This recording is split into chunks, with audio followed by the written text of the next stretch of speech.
When you move pawns, those are moves you usually look back on, maybe regret, because you can't move them backwards, as we've come to learn. But the way Wesly is doing it is he's using and maximizing his pieces first, and then he'll bring the pawns when necessary. Speaking of when necessary, you might be looking at the move F3. There's a little bit of a small trick maybe with a hanging rook on D1. Oh!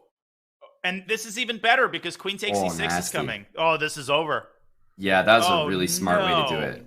I think if he did it, it's almost like if he did it the other way around, that's what Jeffrey calculated. He thought if the rook was on E3 here, that he might have some tricks with taking on F3 and taking on C3. But then Wesly, when one step ahead of him, checked first. This is just beautifully done. This is incredible. Jeffrey is in huge trouble. Games in a row, Amon. That is a big deal. It is. It is a really big deal. And, you know, I think even in the previous game and maybe here right now, Wesly could very well be in his preparation and just trying to remember what's going on.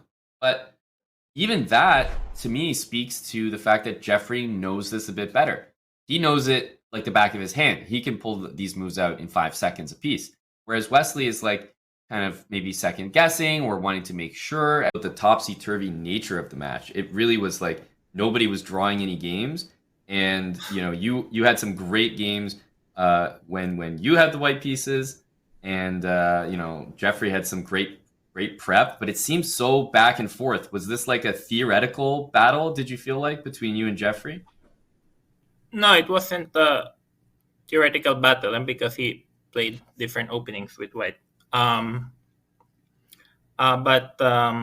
he certainly prepared well in the Karokan, and I knew the opening wasn't that much of a big deal because, like, in game 2, I equalized, but I blundered very quickly. So, like, blunders happen. I think General just wanna play some good chess. You know, Jeffrey's a very good player. I have tons of respect for him, and he's also very tricky, and he can spot a lot of tactics very quickly.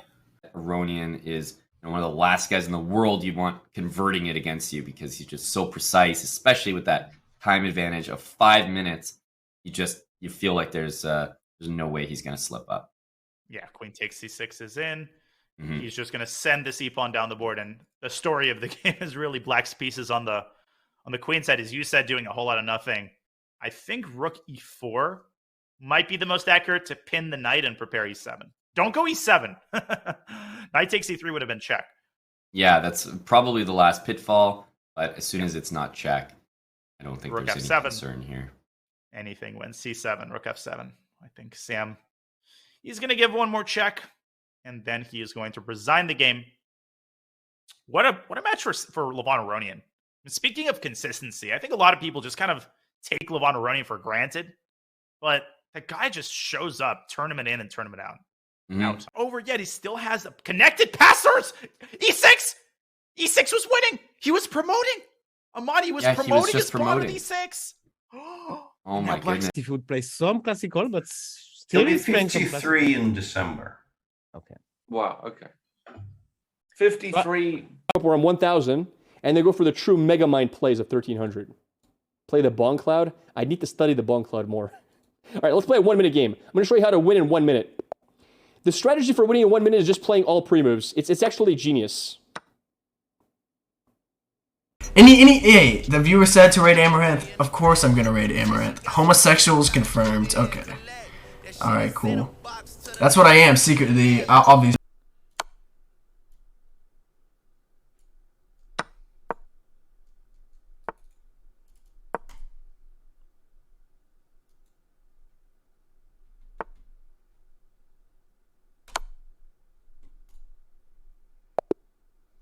King G8, Queen H8, Bishop F6, and Rook H8, mate.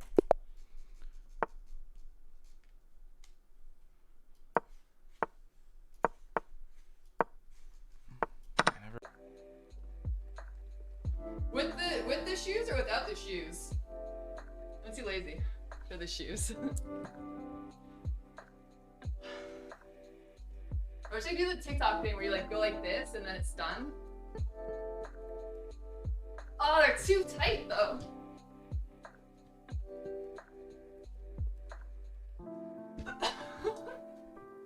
Yeah. And this is Right. where black runs out of resources to defend the pawn, and before he loses it, he's going to play c3. Makes a lot of sense, doesn't it? Yeah, so at least he's giving up the pawn on his terms. It still feels like if anyone is better, it's white. And black definitely needs to be accurate here, I guess. I mean, if rook c8, you can defend the pawn with rook c1, but also rook b1 is a move. So, again, I suspect that Dominguez... What?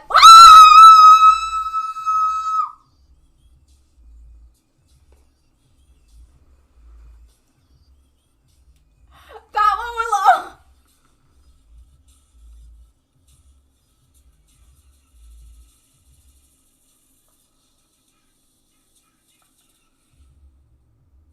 Okay, that one will always be the worst. I cannot.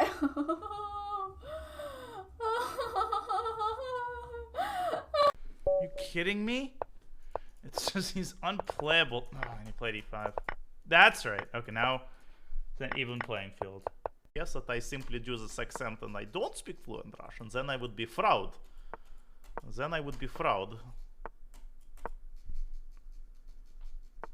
Okay, but this is all theory. Knight e4, we play knight e4, and then we play bishop h3 and rook f8. Okay, but this is famous game by Boris Gelfand. Don't remember his middle name. Okay. Rook f8, okay, and we were already winning, yeah, because okay. Mi się wydaje, że innej opcji nie ma. Jak hetmanem? Przecież nam to zabije tym. Jak pionek? Aha. Jak hetmanem? Przecież nam będzie mu zabije tym. Klikaj to. O! What? Chcę to zobaczyć. Róbcie sobie. Co to wy? Oh, er macht schnell. Er spielt viel zu schnell gerade. Aber gewinnt natürlich trotzdem, ne? König H7, Dame H8. Ist es wieder matt, Dame H8? Ja, Dame H8. Dame H8. Dame H8, Ferdinand. Ferdi!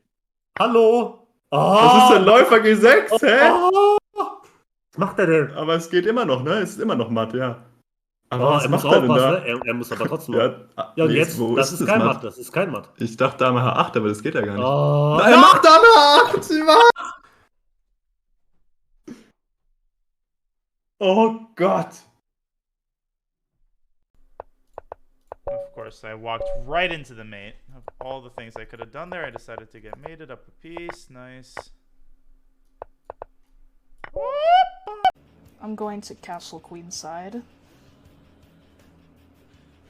Stepping out of the pin. Bam!